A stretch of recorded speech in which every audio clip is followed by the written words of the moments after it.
make sure that this is working. Question mark. There we are. Okay. Right. So, before we begin, any questions from you lot? Great. Okay. That's easier for me, I guess.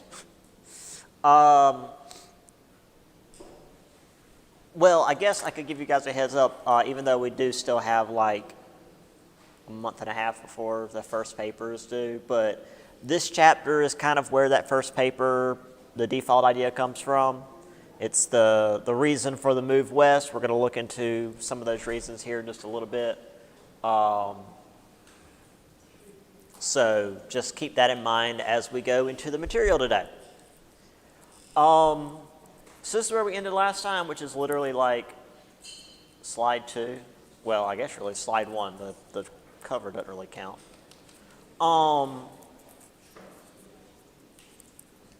So, just mention that the Great Plains are not really great for cultivating stuff. So farmers really needed to use livestock. It really should dispel this myth of the West being full of, self-sufficient, rugged individuals. Yeah, it was tough out there, but you still typically were going out and using land that was granted to you by the federal government or that you bought from like railroad companies. And the capital for these companies typically came from abroad, usually Europe and especially Britain. And most of that money went into railroads. So, it's always railroads. So we've got this various territory here. Again, something we'll mention in just a little bit. This being post the Mexican-American War. So we've got all this unorganized territory just kind of out here. But we found gold in California in 1848. So we're like, well, we're going to make this area a state and just kind of leave everything in the middle that we'll figure out later.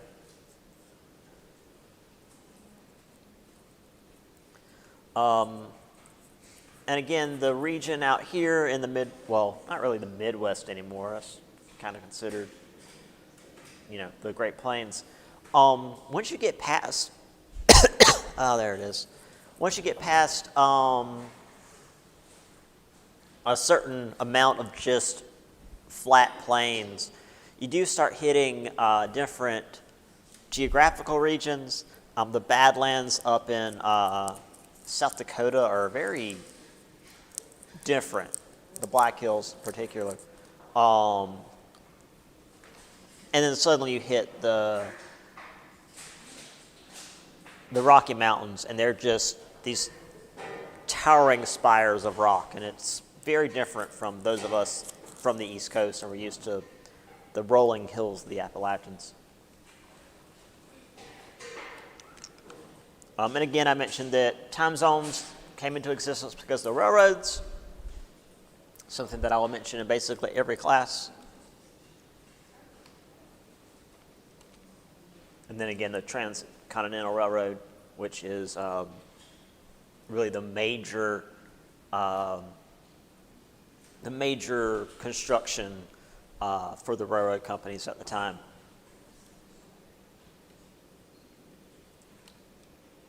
And just what some of that construction looked like from the ground. I mean, this is like, okay, well, sure, that looks like a long way, I guess. But until you're actually on the ground, I guess I should have probably found an image of them blasting through a mountain, because once you get to the mountains, you have to just tunnel through with dynamite, and that's super safe. So yeah, it was quite the endeavor. All right, on to the genocide. So, because we can't have nice things, we have to do some war crimes. So, needless to say, a little bit ahead of myself because the other class.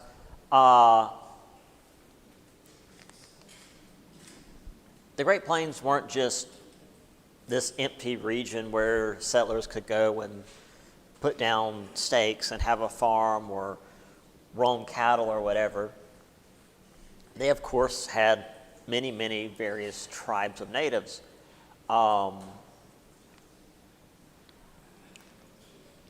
But despite what you might have seen growing up, which, I don't know, I guess things have probably changed since I was young,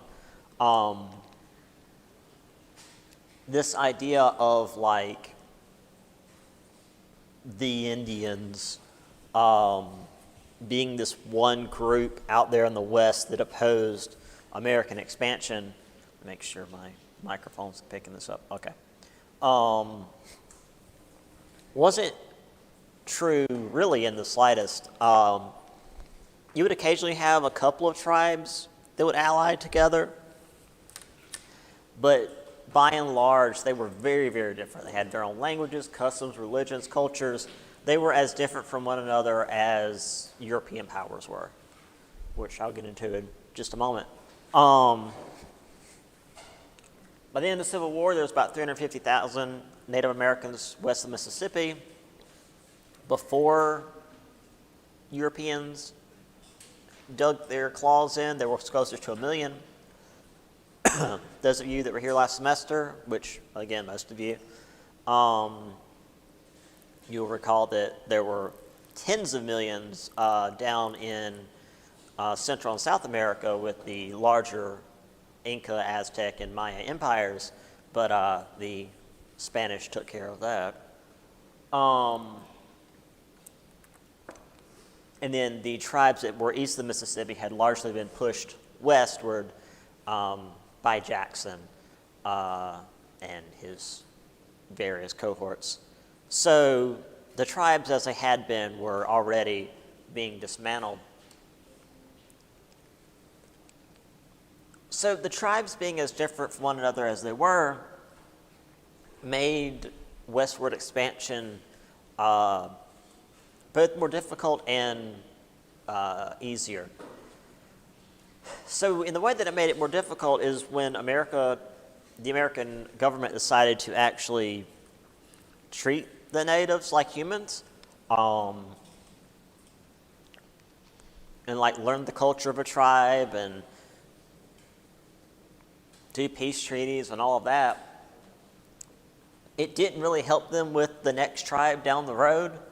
You know, if you were at peace with this little farming tribe that, you know, was peaceful anyway, cool, that's good for you and good for them, but the next tribe over that is more about raiding and not at all about allowing American expansion, you're not really going to have any in with them just because you're friendly with the nearby natives. However, once they changed their policy from cohabitation to extermination, which didn't take long, and they began breaking their treaties, which the U.S. did very often,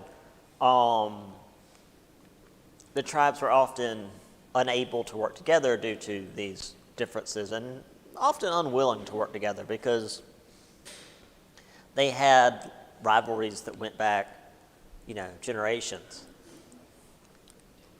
I mean, just to use a European example, when we think of the world wars, you know, we think of the two sides as being obvious.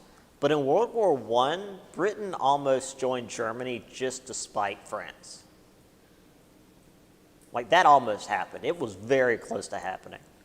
The only reason it didn't happen is because Germany went through Belgium, and Britain had signed a treaty with Belgium to uphold their neutrality. So that's the only reason Britain wasn't on Germany's side in World War I. Because Britain and France hated each other for hundreds of years by that point. So the same sort of thing was true among these tribes, is they had hated each other for generations, and then you've got this new group of weirdos that have shown up, and it's like, okay, well, we'll fight them too, but we're not going to work together.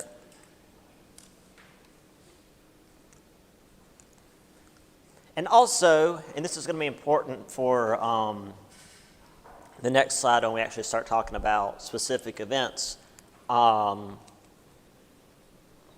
the idea of land ownership was that it didn't exist. Nobody owned the land, or rather everybody owned the land. It was the land, and that was where you lived. Because most tribes were at least semi-nomadic. They'd move around and, set up shop and live in a place for a little while, and then they'd pick up and move. You would own stuff. You'd own, this is my bow, and this is my horse, and this is my my shelter. But there was no, this is my plot of land that I own, because that didn't make sense to the natives.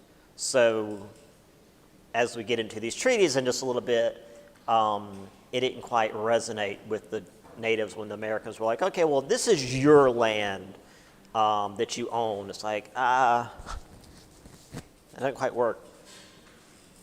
Not how we do things. So here are just some of the tribes split into regions. All this purple over here is not a single tribe. Every teeny tiny bit of font there you see is a separate tribe. These are maybe alliances, or they have similar cultures, perhaps. Linguistic, that's what it is. Okay. So it says over there, and something else over there, this key is linguistic similarities. So yeah, there's lots of different tribes, and especially as we get into certain regions, lots of different languages within the same region.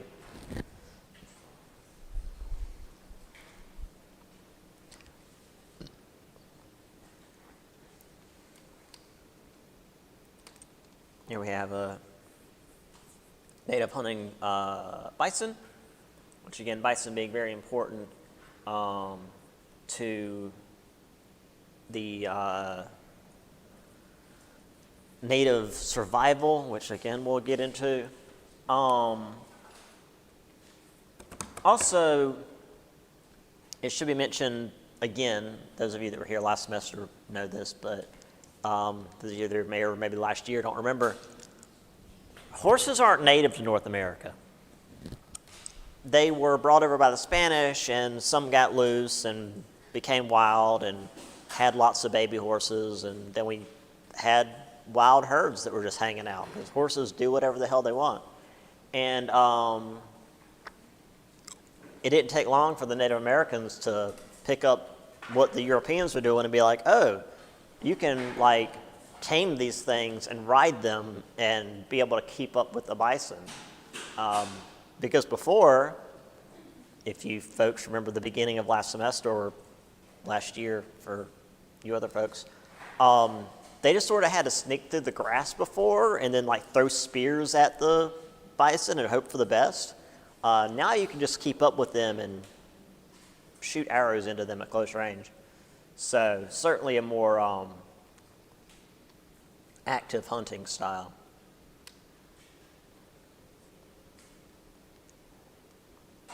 And bison weren't just for meat. They use the hides for shelter, obviously the meat for food, and boy, you can get a lot of meat off of bison.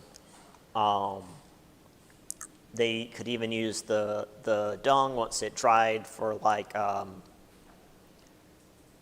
almost like a fire starter. It was very flammable, so you could use it to start fires.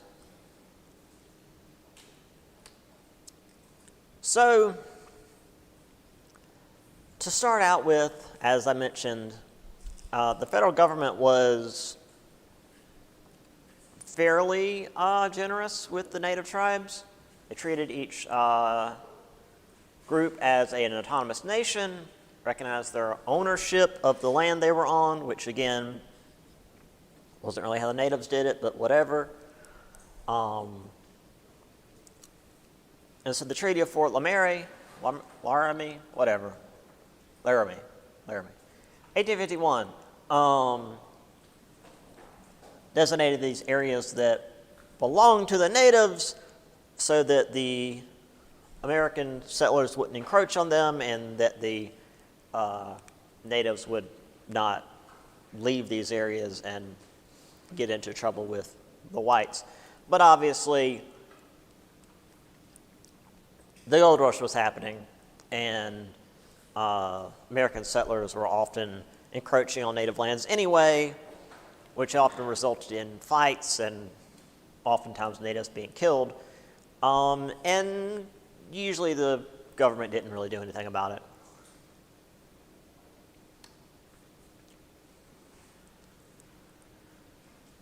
So then we have the start of, well, rather the first of many massacres by the U.S. government.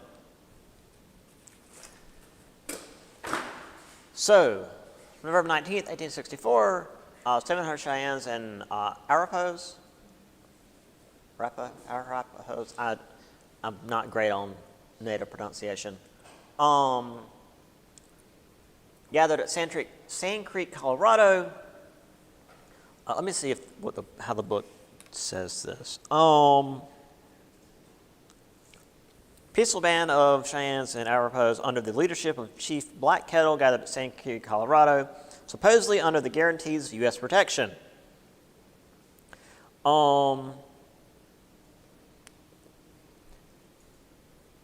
Then Colonel John M. Chivington, who we are going to talk about because there were a lot of awful people who were running the various portions of the U.S. Army at the time. The book doesn't talk much about Chivington, but I found a couple of quotes from the man himself, and I'll let you be the judge. So Chivington and his troops rolled in and attacked them because, oh no, lots of people that are brown all together at once. Certainly that's dangerous. The natives who weren't there to fight raised a white flag of surrender, but Chivington and his men continued to attack, and by the end of it, 270 natives, largely women and children, had been scalped and killed. And if you're not familiar with scalping, it's what it sounds like, where they have the person, typically alive, hold them by the hair, and then just like cut the top part of the skin off the top of their head. It's not a great way to go. I mean, usually doesn't kill them outright, but then whatever happens after. They launched a congressional investigation. They declared the action as barbarous and then didn't really do anything about it. However, the natives saw this for what it was, which is to say the view that native life was seen as unimportant by the U.S. government. So there were various native wars across the Great Plains, which often resulted in the U.S. Army mustering and slaughtering natives, and then their reservations being made smaller and smaller. Lieutenant Colonel George Custer slaughtered one such group of natives and got his comeuppance at the Battle of Little Bighorn in Montana. For some reason, he's still seen as like a hero by some people.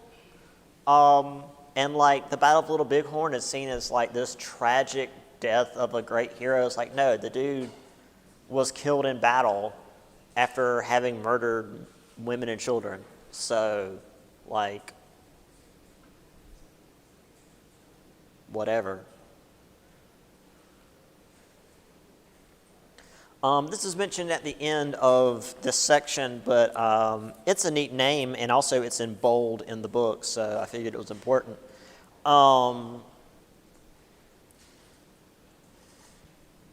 With few prospects in the South, a number of African Americans joined the Army and were called Buffalo Soldiers by the Native Americans who encountered them. The Army wasn't a great choice, but it was certainly one of the better ones that you could have as an African American at the time. Relatively decent pay. You certainly were still segregated and not treated equally, but it was still better than just trying to live in the South. So anyway, let's have a quick chat about old Shivington. Here's our boy. Here's some quotes from him. Damn any man who sympathizes with Indians, have come to kill Indians and believe it is right and honorable to use any means under God's heaven to kill Indians. And also, scalps are what we are after, I long to be wading in gore. Should also mention, he was a reverend in addition to being a colonel. Because that's what you want in charge of your army, apparently. But wait, we're not done yet. Another fantastic quote from this man. Kill and scalp all big and little, because as we mentioned, most of his victims were women and children.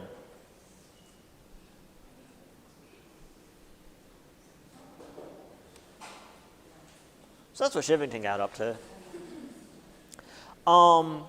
Here's the famous and very historically inaccurate depiction of Custer's last stand, where he's there with his two pistols facing down the oncoming onslaught of, the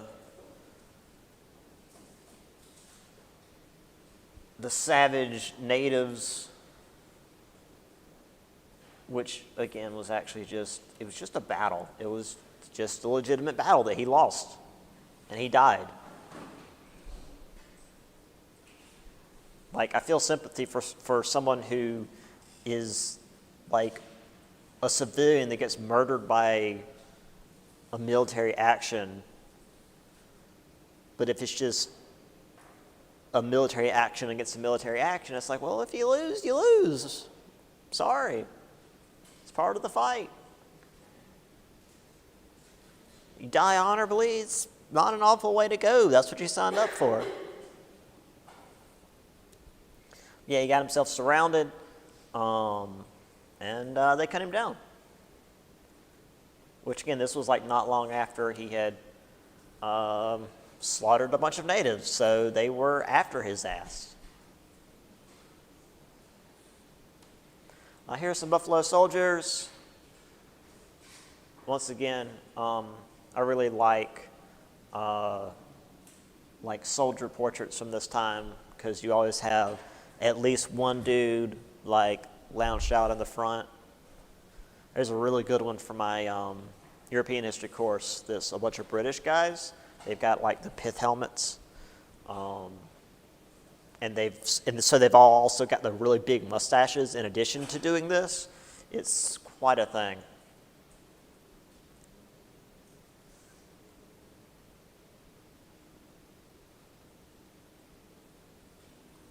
I also, just to go back to this, I like how you occasionally do have like, it's just, you've got the people posing for the picture, but you've also just got like bullshit going on in the background. Like someone's got a bottle and this guy's reaching for it, and like, they're just kind of goofing off, because they're just people. They're just people doing whatever, and then the picture was taken, and some of them weren't paying attention, and now they're immortalized just being human. And I always like that in some of these old pictures. Like there's this great image of again, this is my European history class, shows where my brain goes. This great image of Queen Victoria, and she's sitting there and she looks like she's just done. She's so angry. And around her are her like 5 children. 2 of them are sitting still. The other 3 are a blur because, you know, the old cameras took forever to actually like take the picture. So 3 of them are just like an awful blur moving around, and she's just so angry. It's such a good picture. So yeah, some of these old like photographs, once you actually get into the age of cameras, are really good. So moving on to less cheerful things.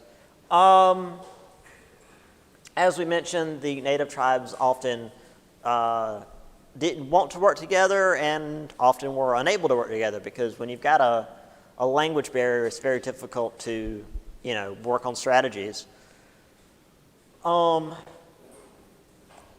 the U.S. military was advanced and well organized. You know, they just had come out of the Civil War, and the Union was very technologically advanced. You know, trains and cannons and the muskets were rifled at this point, which was very bad for anyone on the other side of that.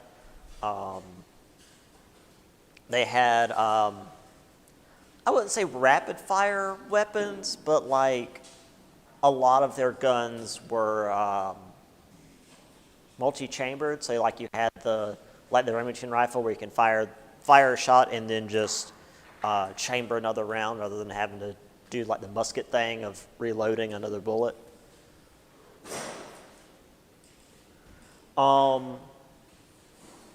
Worse though than the military just murdering lots of natives was the bison nearly being driven to extinction. They were thinned out by railroad expansion, settlers, and apparently in the east there was this craze for bison products. I wasn't able to get any images of that, but I do have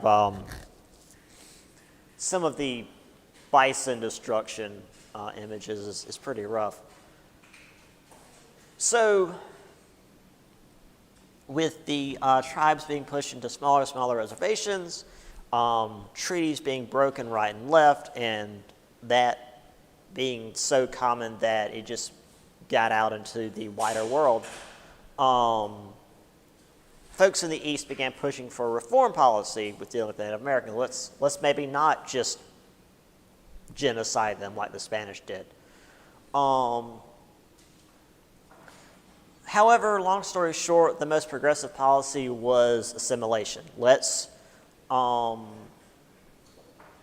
get rid of all this superstition and tribal cultural stuff that they've done and make them more civilized because their cultural heritage was seen as inferior because, you know, they weren't as civilized as the rest of us. Which is something that, again, if you recall from the previous course, is something that's been going on since, well, not the Spanish, because again, the Spanish were mostly murdering natives, but like at least the French with trying to convert natives to Christianity. So the Dawes Act got passed. This got rid of tribal rule entirely. Each family had a parcel of land, and they were allowed for citizenship after 25 years, as long as they got rid of their religious and cultural rights and practices. So like, hey, we're going to take all your land, give you back a little bit of it for you to farm, and as long as you give up your entire culture, you can be citizens after 25 years. Great deal. Also, the excess land, which is to say the better land, was sold off for massive profits while the natives were actually given less good land for trying to farm. That sort of thing happens a lot. See all of Irish history. There was one more attempt at resistance. The prophet Wavoka received a vision that the Native Americans would one day rule over the world again, and the ghost dance would make that happen. Now, the ghost dance obviously wasn't like some kind of massive army. It was this idea of, dancing to bring in the spirits to help us fight back the massive American army. Well, that was enough to terrify the U.S. Army, because apparently, even though, their superstitions are so silly and our superstitions are superior, it scared the American government enough that the 7th Cavalry rolled in and slaughtered 250 Native Americans at Wounded Knee, many of whom were, once again, women and children. Because, sorry if you've heard this before, of course. So, here's a terrifying image I found of the buffalo slaughter. Those are all skulls. And as you can see from the fellow down here, the buffalo skulls were big. Like, he's standing on one and is even leaning forward a little bit. Buffalo skulls are huge. A buffalo head is massive. And then you've got some dumbass up here, way up there, sort of doing the same thing. If he falls, he's dead. I'm not just saying that because of the distance, but if he falls into the pile, those horns are going to turn him into salsa. You don't want to do that.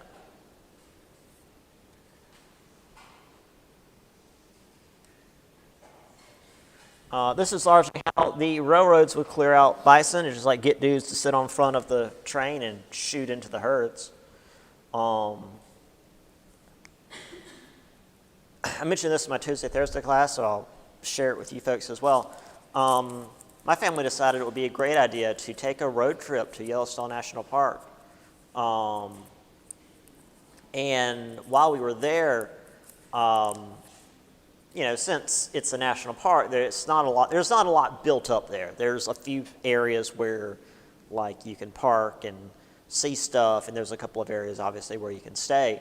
But most of it is just these little 2-lane roads through the wilderness. And at one point, we were all going, in a line down the road, and my uncle was in front, and he had just bought this brand new, this was when the Excursions first came out. This is how long ago this was. He had brought a brand new Ford Excursion, thought he was the big guy. And a herd of bison were coming across the road. And of course, you have to stop for the bison. Bison crossing is wherever the hell they feel like crossing. And so he stops, and the bison stops and looks at him. And they just, he just sits there for a good 5 minutes. And my uncle, pulls forward a little bit and bumps the bison to, get him to move. And the bison pushes back against the Excursion. And, I feel like there will be a lot of the bison just, standing on the railroad track looking at the train while it's coming and be like, well, one of us is going to stop. So not to be on the side of what's happening here, but I can see a lot of trains being damaged by the bison just standing there looking at them coming. It's I'm just going to hang out here. Bison are huge. And, they're obviously nowhere near the numbers they used to be, not just in Yellowstone, but they used to be over here on the East Coast. So, the entire country used to be covered in herds of buffalo. Here's another terrible political cartoon of the day. Thank you, Harper's Weekly, for sharing this. Now again, Harper's Weekly is usually more on the correct side of history. So obviously, this is a caricature of what was going on at the time. It says a school for savages, or teaching the young idea not to shoot. Big engine, white man, hold on, we want to big talkie. General Sheridan, who was one of the generals actually in the Reconstruction, if you recall from that little image I had before, he says, no, I'll whip you first, and then you can big talkie afterwards. So the idea of, oh, we're going to reform the natives. We're still going to beat them first, but then we'll reform them.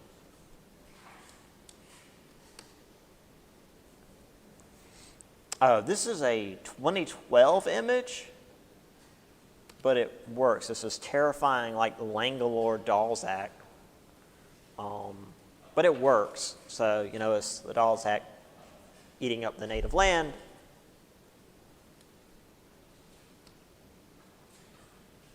Oh, and once again, thanks to this being during the age of cameras, we have images of the massacre at Wounded Knee.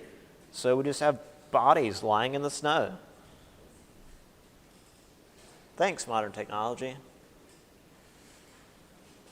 And then we have just a mass grave of them just dumping bodies. Once again, mostly women and children.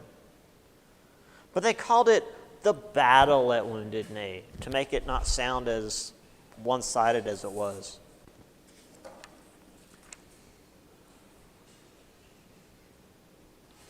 Let me see.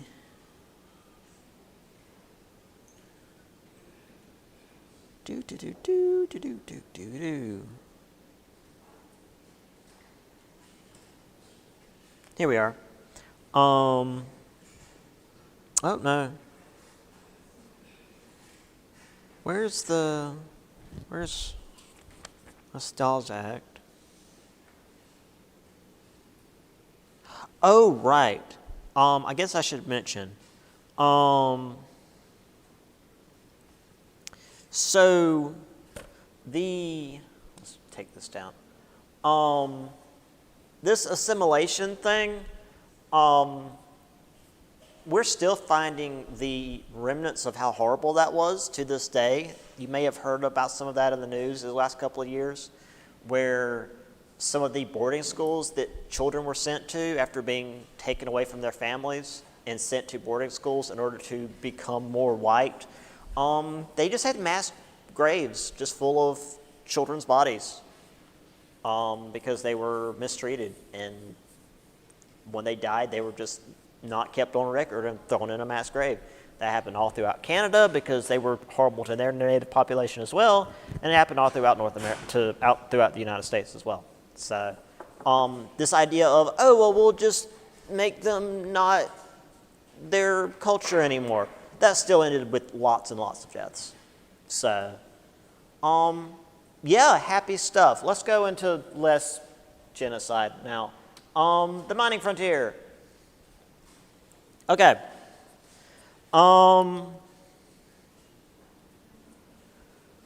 So, I mean, we're talking about mining, so people are still going to die, but this is at least not like at the point of a gun. So one of the things that sent the whites west and ignoring the native protections was mining. As I mentioned, they discovered gold in California in 1848, which is well before the Civil War, which again is why that map of the United States in 1850, why is that so loud? That map of the United States in 1850 had, all the eastern states. It had Texas, and then just lots of unorganized territory, and then California. That was because of the gold being discovered. So over the course of 30 years, gold and silver was discovered in Nevada, Washington, Idaho, Montana, and the Dakotas. So prospectors with shovels and wash pans made their way west to try to find the next big strike. Very, very small amounts of discovery there.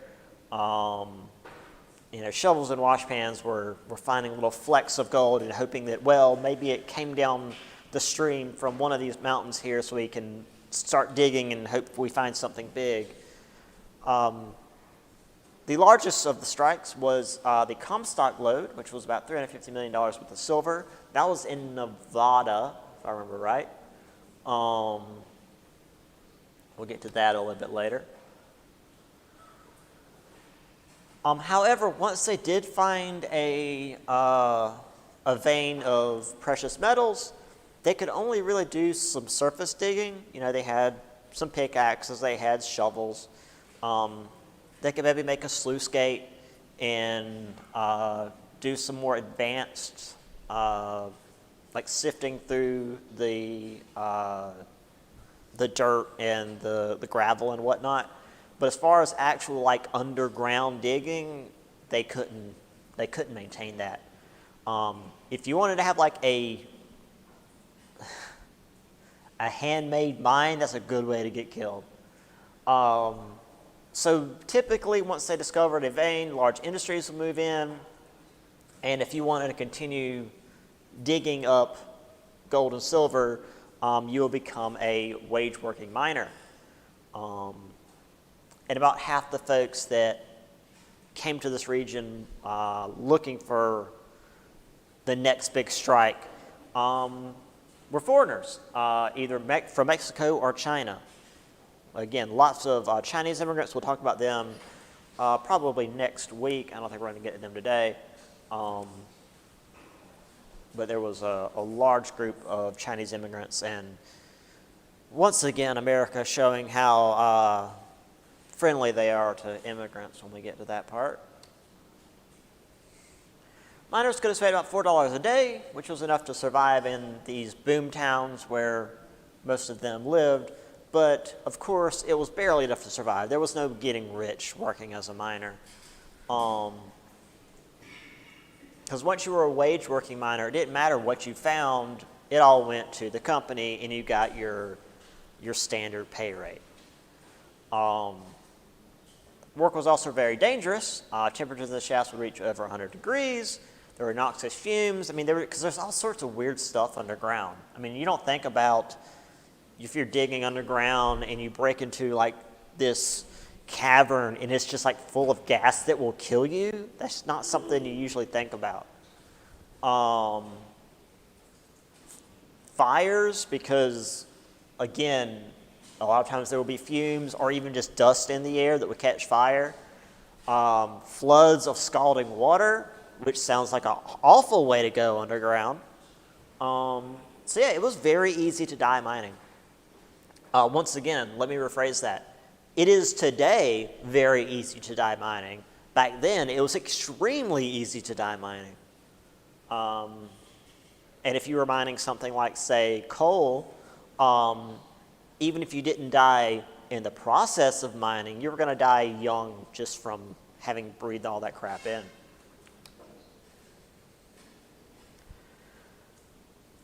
So making barely enough to survive and almost certainly being at risk of dying led miners to organize, but obviously the mining companies weren't willing to listen to unions. We're going to go into that in greater detail in later chapters. So the companies would call it the National Guard or state militias that were funded by the companies themselves because, of course, that's completely cool. And they'd come in and either break the strikes or just crush them outright. This is where the Pinkertons get their money. We'll talk about the Pinkertons in greater detail later as well.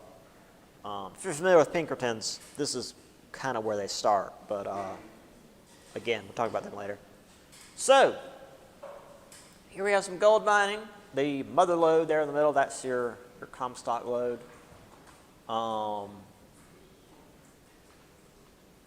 no, Comstock lode was silver. Yeah, Sierra Nevada.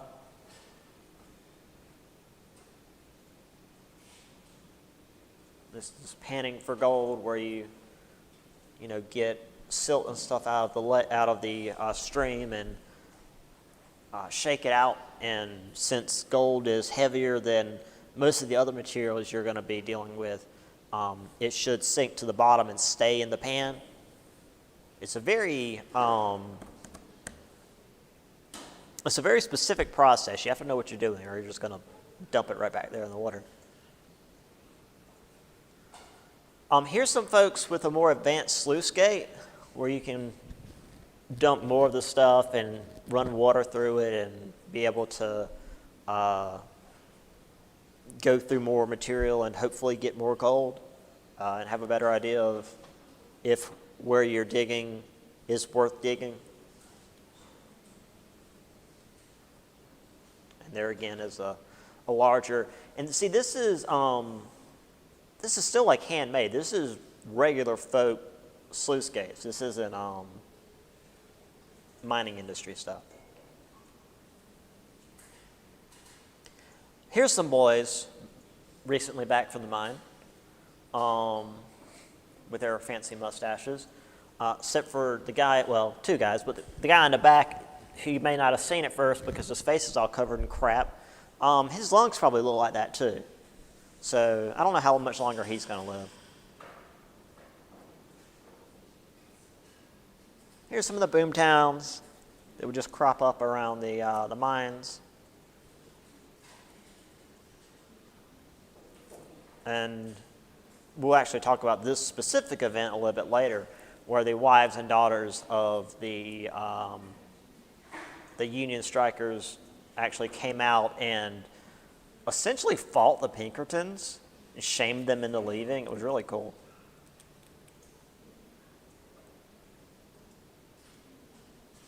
All right, mining towns.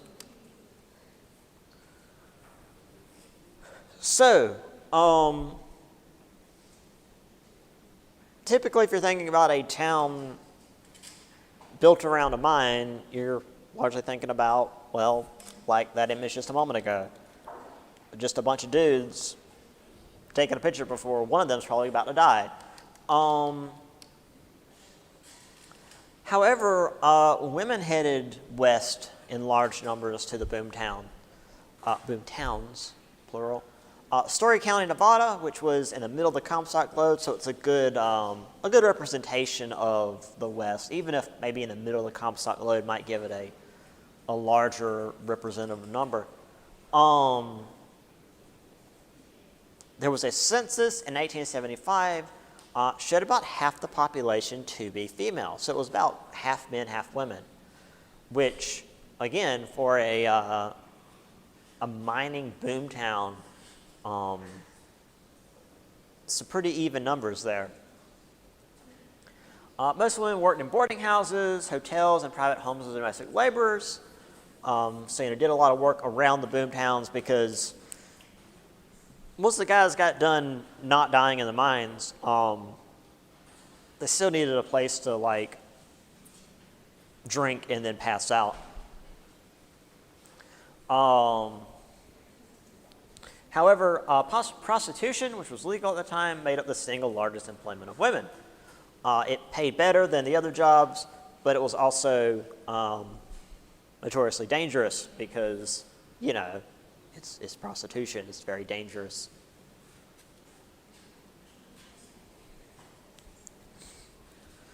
Now, obviously, these towns, which are built around the mining deposits and exist because of the mining deposits, as soon as the ore dried up or, was no longer there, the people more or less just deserted the towns.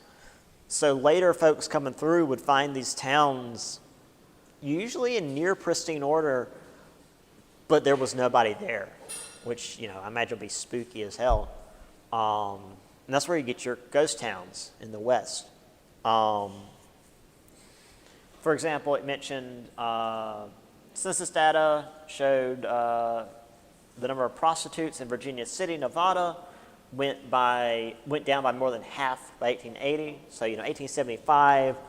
Now Story County, Nevada, and Virginia City aren't the same, but they're nearby. So it just shows like the population dropping by half within a couple of years. And also, as they dug out all the gold and silver, they went to less precious metals, copper, lead, zinc, but the pattern remained the same of prospectors rolling in, finding the ore veins, and then the industrial mining coming in, and then the prospectors working for them for barely any money. So by the end of the 1800s, the Amalgamated Copper Company and the American Smelting and Refining Company were the two big players in the area. I feel like having copper in your name limits what people think your company does, but amalgamated is a nice word, so, go with that. American Smelting and Refining, this sounds like you do everything. So that's probably a more solid name for a company. Now, there were some mining towns that did survive. They stuck around. Butte, Montana, for example, still exists today. Is it the... No. Is Butte, Montana the capital? I don't remember. Montana's not real. It managed to stick around, but it only settled down marginally. It was still kind of a rough town for a while. The young men did get married, but these social structures from beyond the Mississippi did remain. So the segregation based on race and class generated how the towns were set up. So if you were less fortunate, you ended up in squalor, and if you had a little bit of money, then you ended up in the nice part of town, because that's just how things have been for a long time and just how they continue to be. So here's some lads heading to a commercial hotel to get drunk off their ass and then go to sleep. They probably had a long ride. And if those mules out front were what they were riding on, I imagine they're tired. Mules aren't really great for riding. You still have a decent horse. That's one of the smelting companies.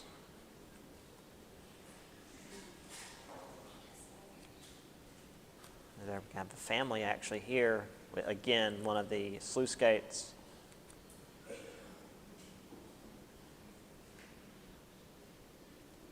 Here's a boarding house.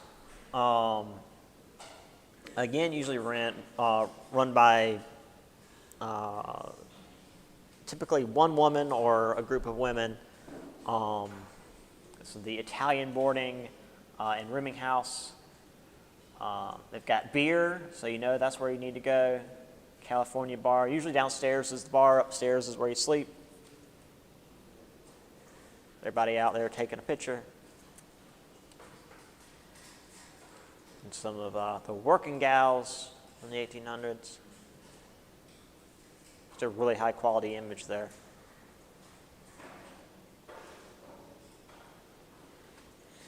Some of the towns today, there are still ghost towns out west.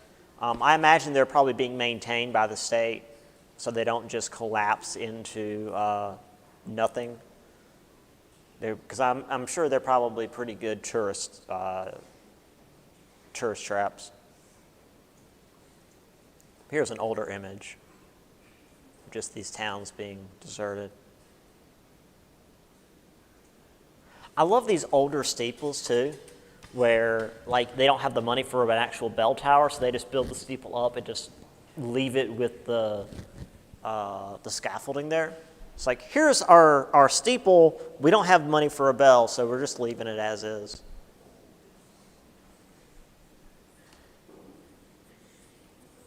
All right, we've still got a little while, so let's talk about something else from the West. Cowboys. They're the most iconic image of the Old West, and their jobs sucked. Their jobs were dangerous, grueling, and really, really boring. Just just awful. I'll read a little bit out of the book once we get to the end of this slide. So most cowboys would ride the long drive on the Chisholm Trail, 1,500 miles by horse. That's not great. I used to drive from here to Rhode Island, and that was like, I want to say 800 miles. And that was like a 2-day affair. And that's going up the interstate in a car. So I don't even want to think about 1,500 miles by horse.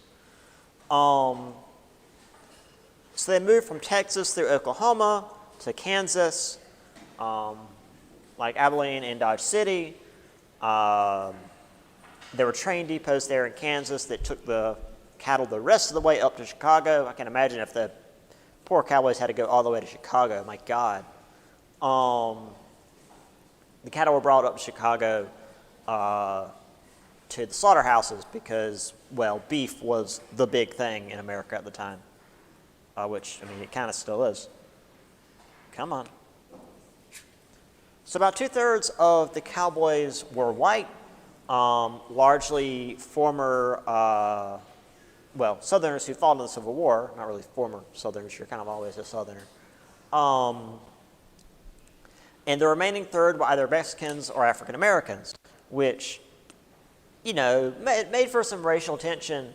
But when you're on a 1,500-mile trail and it's just you, your boys, and the horses, you're going to kind of get over that eventually. Because that's a long-ass ride. You can't be a dick for that long. So a lot of times, despite the prejudices of the day, after a couple of rides, the cowboys usually got along interracially better than other groups did because, again, it's just you and the rest of the guys in your group, and you got your horses, and you got like 2,000 cattle, and that's it for probably a couple of months. So you better get along. Otherwise, somebody's going to get shot. Obviously, the only people who really benefited were the people who had the money to begin with. A whole facet of the American economy was beef. Once again, like with the cotton plantations back before the war, the economy was kind of leaning on a single product, and that never goes poorly. So because we were leaning on a single product, all these cattle ranchers were flooding the market, which, you know, when you flood the market with a single product, that tends to destabilize the price. Also, Canada and Argentina were competing with the ranchers and sending their own beef into the market. And this caused a bubble to burst, and the price of beef dropped dramatically. And while this was going on, homesteaders that were heading west started enclosing sections of the Great Plains because they didn't like cattle coming into their gardens and eating all their crops because it's not great for business.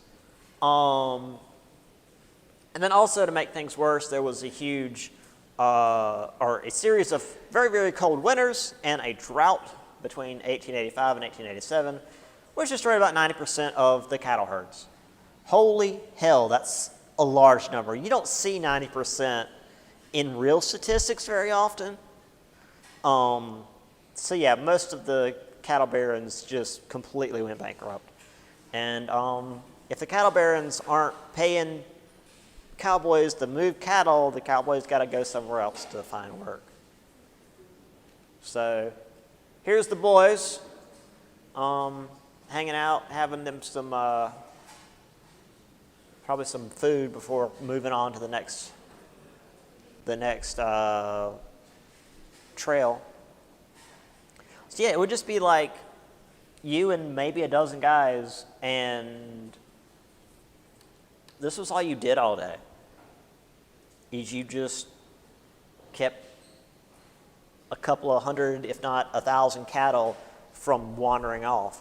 And cattle tend to stay together, so like as long as nothing really stupid is happening, it's not too bad. It's just, it's taking days and weeks and I'm assuming months to move all these really dumb animals from one point to the other. And you're moving across some not especially interesting country. I told my previous class that, you know, if it weren't for the cattle, because I know cattle are often have all sorts of different colors, I could almost claim this was a color photo, because having been out west, it's just kind of brown and gray out there. Unless it's like the spring, and then it'll be green, but even then it's just awful. Real quick, just to pull out of the book, so I have a little bit of time. The book on 472 and 473 mentions the myths and realities of the cowboy. You see a little bit from where you are. On the one side, it has Buffalo Bill's Wild West, which was a stage show. It was like Dolly Parton's, you know, Dixie Stampede. It was a show, and it was him and a bunch of other former cowboys who didn't have anything to do, and they even brought in some Native Americans who, you know, were completely out of luck. But it's like, hey, we can pay you some money if you come in and like be the big scary Indian for our show, and they had sharpshooters and horse riders, and you know, it was a whole big thing. But then on the other page we have Diary of a Real Cowboy, George C. Duffield. So on the 12th, driving cattle from Texas to Iowa. Hard rain and wind, big stampede, 150 cattle gone, 100 all day, rain pouring down, but poor success. Dark days are these to me. This guy is having a rough time. Nothing but bread and coffee, hands all growling and swearing, everything wet and cold. Steers are gone, rode all day and gathered all but 35 mixed and 8 other herds. 13th,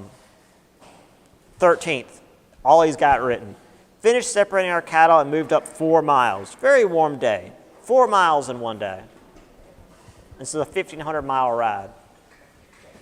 14th, last night was a terrible storm. Rain poured in torrents all night and up to 12 a.m. today.